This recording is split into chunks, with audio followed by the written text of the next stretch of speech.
news tonight. Good evening, everybody. Want to let you know that a tsunami watch has been issued for the Hawaiian Islands after a very large earthquake in Alaska. Yeah, the latest estimates say it was an 8.1 magnitude earthquake. Our newsroom is working on getting the latest information as we speak. Details are still coming in. Let's go to Justin Cruz, who's standing by. Justin, what do we need to know? Well, we are in a watch right now, which does not mean that we will definitely see a tsunami, and it doesn't mean that we're in the clear from it yet.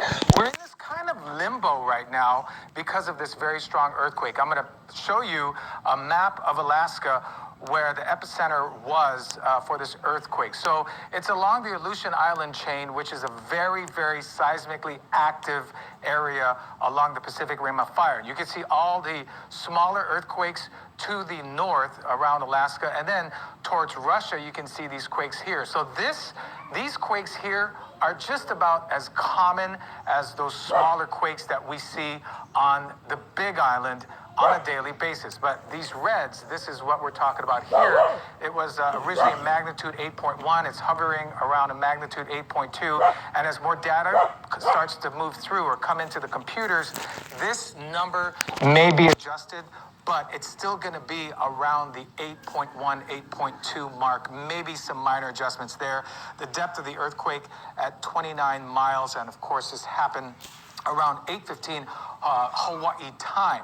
And to show you the length and how far away this epicenter is to Hawaii, it's several thousand miles. In fact, it's 2,000 miles across the Pacific. That being said, whenever there's a tsunami that is traveling across the water and very deep water, it travels extremely fast. And we're talking about travel speeds of nearly 500 to 550 miles per hour in the 500 to 600 mile per hour time frame. So it's going to get here the earliest, if we do see a tsunami, it's going to be closer to 1 a.m. About 12:53 is the latest from the Pacific Tsunami Warning Center. It does travel fast, but the thing to know, as it approaches the Hawaiian Islands and the shallowness of the state becomes a factor, and it actually slows down. So even though I'm telling you that, this is a fast-moving wave, when it starts to reach shallow waters, when it starts to reach those reefs, it will slow down significantly. On the flip side, the wave becomes larger. And again, this is not a surfing wave. This is more a surge of water moving inland. So 2,100 miles away, that wave energy is being analyzed. And we don't know at this time if there's tsunami, how large it is, but there is an estimated time frame of around 12:53 a.m. that we could see the first tsunami waves, the first energy arrive into the Hawaiian Islands. Obviously, it would be reaching Kauai a few more minutes than it would Oahu, just because of it being the most northerly island, and then, of course, Maui County and the Big Island. We have seen many, many quakes from this portion of the world. We've seen quakes also from Japan, all part of that Pacific Ring of Fire, even from Chile. So this is not a surprise, but the thing with tsunamis is that they're completely unpredictable. There's no tsunami season, so this happens year-round, or the threat of tsunami happens year-round, and that is exactly what we are dealing with now. I want to show you this map. It's a map of the Pacific, and I know the resolution is not all that clear, but it's clear enough for you to see these orange or red triangles. These orange or red triangles are along the coastline of California and the Pacific Northwest. They go right up through Canada and then back down through the Aleutian Mountains in through very close to Russian waters as well as Japan waters. These are tsunami detection buoys. And what we're in a waiting period right now, or what we're waiting to happen, is for that wave energy to go from the epicenter into one of these tsunami detection buoys. And here's what it looks like. This is one, of course, that is not in service, but this is what's out there. And these are placed there with the specific purpose of detecting the wave energy from these tsunamis. A lot of these buoys were put there after that large Indonesian earthquake that triggered a massive destructive tsunami in the Pacific. What will happen is the wave energy will hit the buoy, and the buoy will analyze that data, then send that data up to a satellite to the Pacific Tsunami Warning Center. The numbers are going to be crunched together, and at that point, we'll see if there is a tsunami wave, and more importantly, how big that wave is, because that's a big factor in this as well. So we're kind of in this limbo waiting period for that data to be picked up by the tsunami or tsunami dart or the tsunami buoy, then uploaded into the satellite, then crunched by the Pacific Tsunami Warning Center, and that's when we'll know. I would expect some kind of update within the next hour or so, because those dart buoys are relatively close to the Aleutian Islands, and for a good reason. We want to be close to the epicenter of those earthquakes. So that's the holding pattern we are right now. In case you're just joining us, if a tsunami was generated, it would be arriving at 12:53 for the Hawaiian Islands. I do want to stress, though, that even though we do have a tsunami watch in place for the Hawaiian Islands, Alaska and much of Alaska is under a tsunami warning.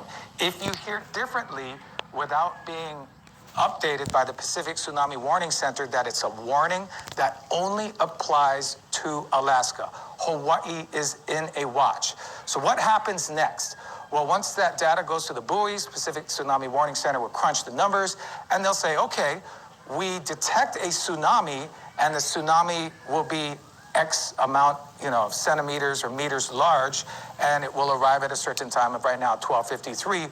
Or they'll say, you know what? That wave energy and that earthquake was not large enough to generate a tsunami, and it will be dropped altogether, or maybe an advisory. And so there's three levels here. We're talking warning, that is Alaska.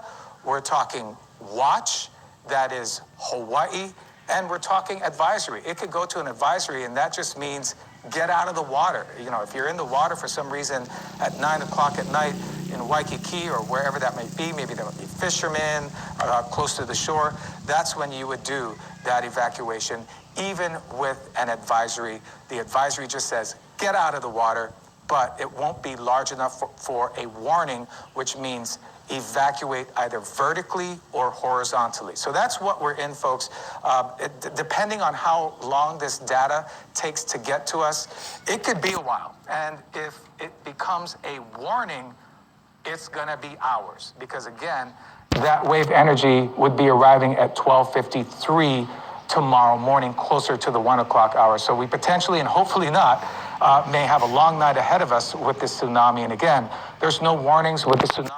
I will say now is not a time to do anything like fill up gas or run to the store and get some toilet paper, because that's not what you do during a tsunami. You just evacuate vertically. If you're in a tsunami inundation zone, you evacuate horizontally, which means you get to higher ground away from the inundation areas, which are basically the coastlines. Or if you can't, let's say you're in Waikiki and you don't have a car, you can't get out, you can't walk or something like that, you just evacuate vertically, which means you get to a floor like the third or fourth floor of your hotel, and then just ride this through. There's a lot of factors here, folks, that we just don't know yet. So we're just waiting for more data from the Pacific Tsunami Warning Center, and then with this next update, which I hope will be coming, at least within the next 30 minutes to 45 minutes, maybe even an hour, we'll get a better indication whether or not this is an actual threat, what kind of wave size, maybe some updates. There usually are some updates on arrival time. So if Kauai sees this at 12:53, a few minutes later, of course, for Oahu, Maui, and the Big Island, they're generally, and the Pacific Tsunami Warning Center is very good about this, they generally will break it down by county, even though the difference in travel times is just a few minutes. But this is the key phrase right here. More specific wave data to come, and more specific time expectations to come. Hopefully, it will be downgraded to an advisory or dropped altogether. Of course, stay with us, and we'll also keep you posted online at khon2.com. We'll send it back to you both.